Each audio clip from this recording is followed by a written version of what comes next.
Anyway, so this video is completely and totally. So I have this cough. I don't even know why I have it right now, but anyway, this video is completely and totally unscripted. So I probably don't even have a major plan in doing this. I think my only plan in doing this is that, I don't know, I guess I just feel like I've put some things into words before, but I feel like actually speaking to a camera about it. And I hope that, if anyone sees this video, that, if they're part of my life at this time, that it doesn't create extra drama or violence or, I don't know, like, ill will feelings, because I don't want that. I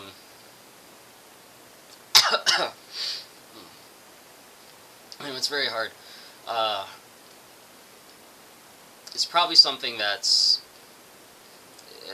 affected my life and that sort of changed my personality permanently ever since something happened, which it's very hard to explain, because I had these memories, but I can't ever fully let them go. But as time goes on, it's almost like they became like a dream, like they weren't really real. It's almost like, you have a dream. It's like I see some figments of memory, some figments of splash of memory or of event or some sort, and you don't, it's not like a full picture. Like, I can't even completely go there the same, to even understand, just everything. It's tough, because it's like I had this period of my life where it was the best time of my life, and it was also the worst time of my life at the exact same time. And it was, and then I had, I have Asperger's, but that was completely unaware that I had anything like that, which was causing some things. I had, other not medical, but, mental states of mind or personalities and social understandings and fears about careers and traumatizations and loneliness and people, and I don't know, it's all this stuff. It was all of these things was going on at one time, and it was a very strange part of my development. It was this in-between era from like starting to be an adult, but I wasn't, my body, my mind wasn't ready to be an adult. It had setbacks. Whatever people thought that they were, but maybe they're not, or maybe they are, I don't know. I'm talking a bit in circles, and this is going to be kind of a long video. I'm going to go as long as my battery can take. So, anyway, to get to, I guess, part of the point, I'm just trying to be loose about it, because I don't really do a lot of video blogs. I'm going to start doing some more, though. Anyway, I used to be in a band called Scantily Plaid. It was not famous. It was not on any label. It wasn't even on an independent label. We didn't even have a product to sell. We didn't even have an album to sell on any format. There was no selling. All we had was t-shirts and buttons. That was our only product that we had. That was actually physical for it to sell. Which is a shame. I wish the band could have stayed together just long enough to at least get that first album and somehow be on an independent label, so it's sort of cemented that it actually happened, and I'm just not fucking, like, going insane and making up something that happened and, no one understands and no one knows, except for the probably 20 people, 15 people or something that was involved or there or something. But anyway, so it was this particular time in my life, and I went away to college, and I ended up meeting, I went to Radford. How I got there doesn't even make sense. I was in high school, and we had to fill out college applications, and I did not want to go to college. I had no idea. idea what the fuck I was even gonna do in college. And I still don't even know what I'm gonna do in college, yet I'm in college anyway. And I'm trying my best with it. But I really did not want to go to college. Other people wanted to, and I did not, because I didn't feel like I had a future in that sense, because I didn't want to be a conventional person. I wanted to play music. I was like 16 years old, and I was like, that's it. I'm so into writing guitar. I'm so into writing songs. I may not be good at it at this time when I first started and all this stuff, but I saw my friend's band play, which was Ever Since Yesterday. It was one of my best friends through high school, Spencer Asher. I saw his band play in the backyard of his house, and as soon as I saw that, I was just like, this is what I want to do with my life. This is it. This is what I've been waiting for. This is what I want to do. I want to spend the rest of my life recreating this moment over and over and over and over again. And why it was so great, it was just my friends, they had no idea even how to play instruments. They just said, we're going to play instruments. So then they took lessons, and they did that. Then 2 years later, they had a band, and it was great. It was in their backyard at this time, and there was about 40 people there. Like, there was a lot of people in this backyard. It wasn't like 2 people or something. It was like all your friends was there, and it was a nice sunny day, and it was just people having fun, and then it was just music, and then all this stuff was kind of tied to it, and that was it. I was like, I wanted to recreate this moment over and over. So I was 16, I wanted to be like, I want to play music, I want to play guitar, I want to write songs, I want to sing if I can, although I can't sing very well, but I definitely wanted to play guitar and be a songwriter, and I wanted to make music. I wanted to make music that I listened to, similar style, the pop punk, punk rock, alternative rock, with bands that I grew up and listened to that have helped me through life, and I just wanted to kind of do that art form. I used to draw manga, and then I just started, I ended up eventually never going back to the desk and drawing. I couldn't get my hands off the damn guitar. I would play it for like freaking 6 hours, 8 hours, every day, for probably 9 years. Or something. I don't do it like that anymore. So I have days now where I don't even pick up the thing. Like multiple days where I don't even pick it up in a row until I finally do, and then when I do, I play for probably about 2 hours, and that's it. I still love it, it's just I just don't have that like span to do it all day long like I used to. I think it's because I ran out of some things to learn on it, or my intelligence to learn on it kind of got stopped at, well, I'm trying to learn Van Halen Eruption. I was like, yeah, I can't do this. I hit my limit. So then I just stopped the lead type of learning. It was too hard, but anyway, so I was doing. I went to. I ended up going. I didn't want to go to college, so then I pulled this.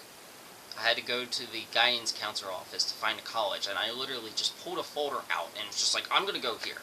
And I did it like the last minute, turned it in, and he happened to accept me. And it was one of the only schools that did. I only really applied to 3 schools, and I got accepted to 2 out of 3, so that was actually kind of good. But I went here, and I went to Radford because it was the only school that was out of state that, and with a music business major, I could get in-state status. So I could get in-state status, would make it cheaper even go to Baltimore, and then I could finally get out of Baltimore and get away from Essex and get away from the Dundalk area and get away from all the domestic and outside strange violence that I had to see out my window every day. Like fire trucks and police cars, sirens is going off every hour, every day. It was like living in a prison with pseudo wannabe criminals all over the place, and just terrible broken homes, a lot of terrible people, and it was hell. I wanted to get out, and then I did. I went to Radford. I went to this place, Radford University, Southwest Virginia. It was almost to West Virginia, and then on the first day of school, when I got there, I literally stepped out of my car, and the first human being who I met was this guy named Brett. And then he was in my music major, well, music business major, which is a very small amount of people doing this major in comparison to people as music majors. Um, and I did that, and all back then I was super sick all the time. I had a stomach ulcer. I didn't know I had a stomach ulcer, so had to use the bathroom for half the damn day. I was malnourished, and I was trying to gain some freedom away from my fucking dad that was abusive, and the hell that I got brought up. And I didn't really have friends, like, in high school, so I was sort of, like, friends sort of stopped at that point. Because, like, I went to a private Catholic all-male Republican athletic school, and no one even listened to something as mainstream as Blink or Green Day. I mean, I couldn't make friends with anyone into punk rock, anyone who even fucking played type music I like, or any of this stuff. So I was very, very isolated, and I finally found this guy. I was like, oh man, it's like, we can like similar stuff. And then, like, at this time, when I was in Baltimore, I completely gave up trying to have a band. I still was playing guitar, but it's like, I just gave up trying to have a band. I'm like, I'm just going to play music for myself. But then as soon as I did, this guy, he kind of brought me into his life. And it was a very overwhelming thing for me, and I think even to this day, I wouldn't quite know how to handle it. You know, it's, you take someone that has, like, no friends, and is sort of, I don't know, around sort of an abusive area and very isolated, and and then get introduced to this person that ends up being so close to you that he shows you his home life where he grew up, like all these, like, very personal things, like, you know, his high school, his friends, his home, his life, his parents, his family, his passions, and everything. It was just absorbed into it, and it became like this surrogate family type of thing that started from this one person. He introduced me to his whole life, and it was so overwhelming, and I fell in love with him for it. I didn't have any sexual attraction to him at all, but I was in love with this person. I mean, like, extreme platonic love. And when we weren't friends anymore, it hurt, like, the same way that, like, it would hurt if you fell in love with someone of the opposite sex and had a romantic relationship. It's just, you know, it was just, like, so platonic, but it was like I kind of romanticized it, but I didn't have any, like, sexual attraction toward him. I didn't have any sexual, like, wishes or anything like that. You know, it wasn't like that, but it was borderline romantic to me, almost, the way that this person sort of just embraced his arms and kind of put me into his life. And so when all that got taken away from me, it hurt. And it wasn't just taken away, like, on a neutral level, but on such, like, a massive betrayal issue and, like, a hurtful type of thing at this time. And I have been traumatized by it ever since. But it wasn't just to hit him himself, it was just also my band. I mean, I felt very similar to it. It felt like a surrogate family to me. It's almost kind of like what a religious cult does to you, how it just kind of sucks you in, and it makes it your whole life, and this intense trust and this intensity, it's very intensity type of thing, and exceeding, like, the way it operated. I mean, we all lived together, we all were doing our passion together. Some of us were even working at the same places, or similar places, or places where someone used to work and almost following in their footsteps. It was so intensely psychological on me. And what happened was that when this all got taken away from me, and when I got, like, threatened to be sued and threatened to be hated and blamed, and I was such an extreme bad guy because all I did was I left a band that treated me like a family, but was starting to get very, very obviously didn't like me anymore. Hated me, was clearly showing that they hated me. And then was starting to, it was starting to get so nasty to where I felt like the tension was getting so thick, you could cut a knife through it, and you could almost get into a fist fight with someone. It was time for me to leave at that point. I loved this band. I still love these people. Even after all this shit that's ever happened to me, I still love these people. I can't help but feel merciful. I can't help but feel love. I can't help but miss it. It's like, I don't know. It's just, but ever since this has happened to me, I have not ever been able to trust someone again.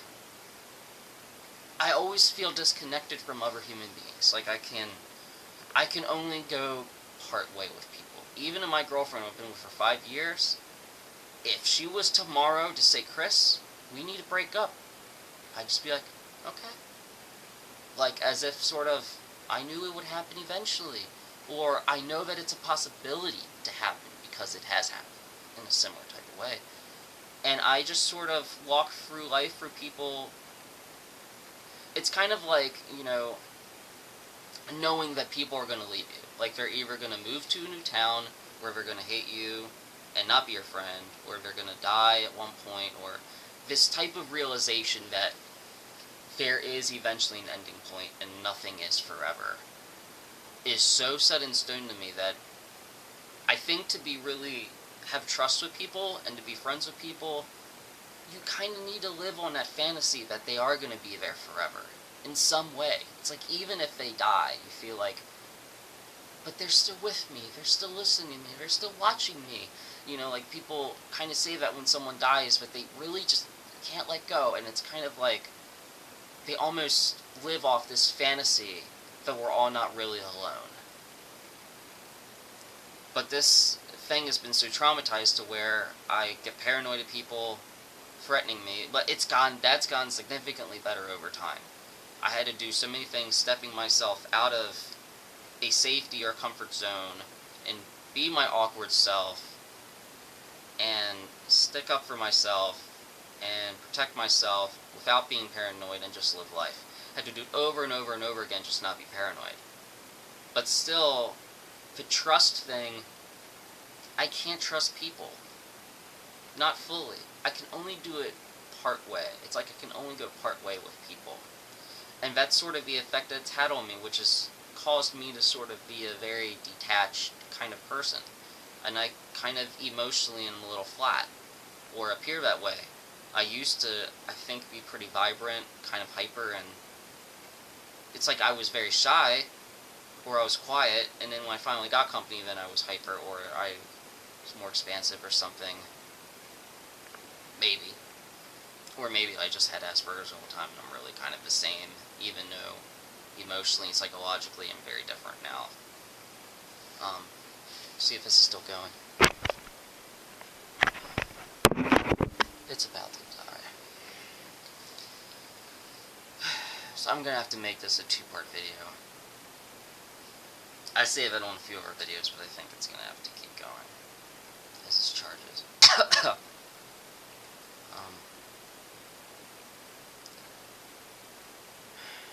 So I don't know, I mean,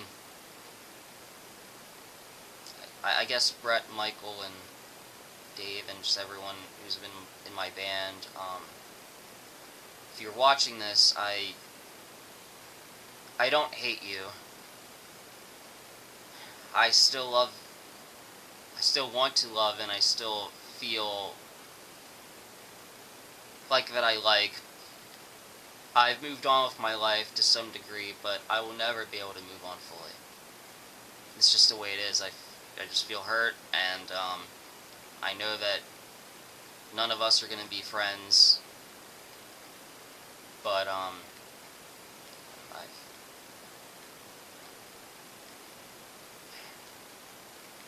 it's just sort of like this whole psychological thing. It was like, it's hard for me to look at the camera right now.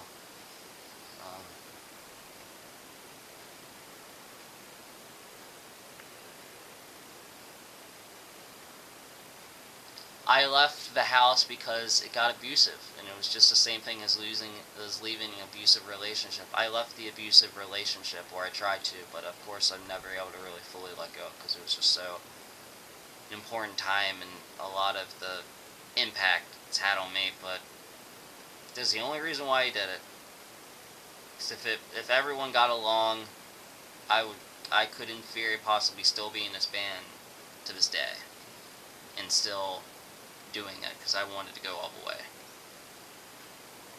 But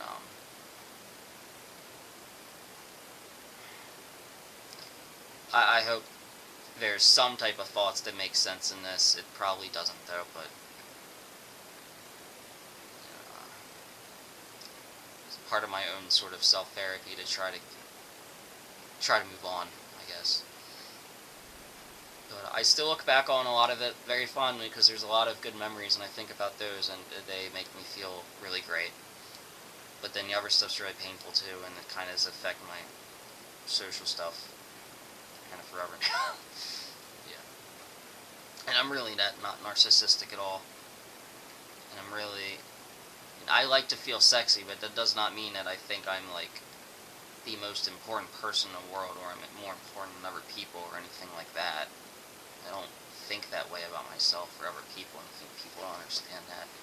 I had to stay in the bedroom a lot to try to recharge because I'm not used to being around people. You were all used to being around people all the time. I wasn't used to that. Go to IHOP at 1:30 in the morning after hanging out all day. I can't do it. I have to spend like usually 3 days in a bedroom by myself to recharge from intense socialization from someone that is not used to socialization for most of their life at all.